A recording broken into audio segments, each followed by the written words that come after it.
speech is all about sort of helping people with speech issues and sort of helping people with stutters improve their speech. Do you know what a speech pathologist does? I've been told that it just help people with their speech and the way they talk, mainly when you're younger is what I've heard.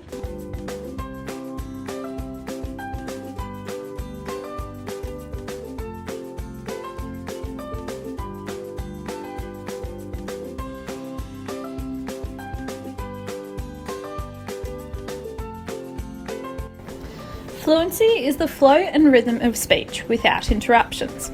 Disorders that affect fluency, such as stuttering, can occur at any stage during a person's life, but usually begin at the age of 3. Another range of speech pathology practice is speech, which denotes how humans articulate sound to convey meaning using their vocal tract. Childhood apraxia of speech is an example of a speech disorder, occurring when a child has trouble making accurate articulation movements when speaking, as depicted in the following video. About this one, I write with my pen. I write with my pen. Language is a communication system based on a shared set of symbols. It is receptive and expressive in that it requires the ability to both understand and produce language. Swallowing is an essential reflex that we require in our everyday lives. Disorders that affect swallowing can occur at any stage, including a baby with a cleft palate who is unable to breastfeed effectively.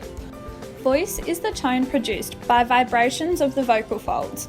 A voice problem occurs when the vocal folds are not working effectively.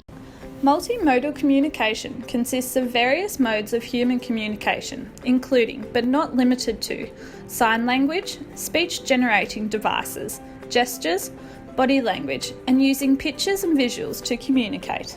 As you can see, speech pathology encompasses more than just speech. Our focus is on assisting people, both young and old, with communication and swallowing disorders, and is a lot broader than merely teaching someone to speak without stuttering. Speech pathology practice incorporates advocacy, clinical services, consultation, education, prevention, and research across the lifespan. Speech pathologists can work in a variety of settings, such as hospitals, rehabilitation centres, schools, aged care facilities, and private practices. Speech Pathology Australia is a national association for the speech pathology profession. One of the SPA's main roles is to enforce CBOS. CBOS is a competency-based occupational standards for speech pathologists.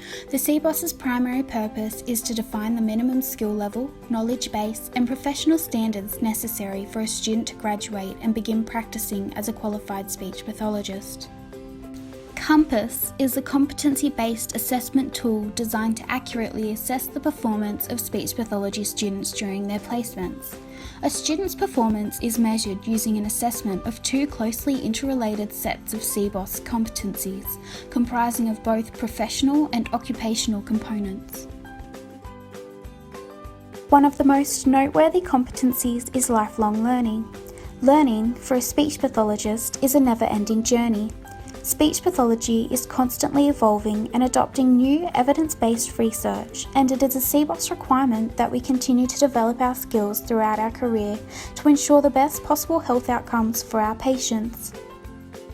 Like all allied health professions, speech pathologists are guided by a professional framework. This framework highlights the need to adopt the best available evidence in order to effectively treat individuals diagnosed with communication and swallowing disorders.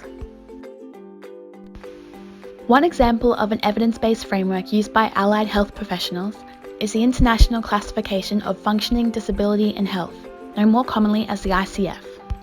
Due to its shared language and conceptual framework, the ICF is utilised all over the world and has greatly benefited interprofessional communication.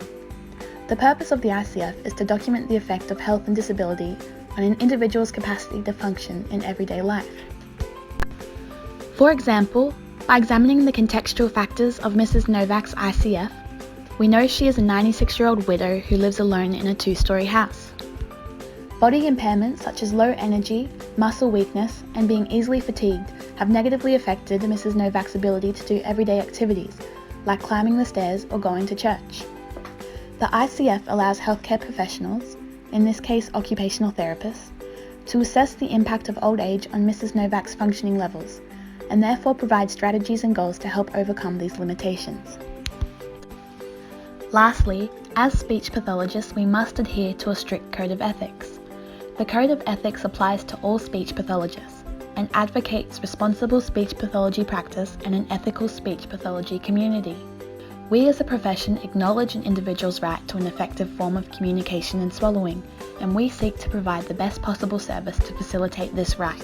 As speech pathologists, we must uphold the values decreed by the Code of Ethics, such as integrity, professionalism, respect and care, and the quality of standards and continuing competence. We also, as a profession, must adhere to the principles outlined in the Code of Ethics, including a client's right to beneficence and non-maleficence, truth, fairness, autonomy, and professional integrity. As speech pathologists, we not only have a duty to our clients and the community, but also to our employers, our colleagues, our profession, and ourselves.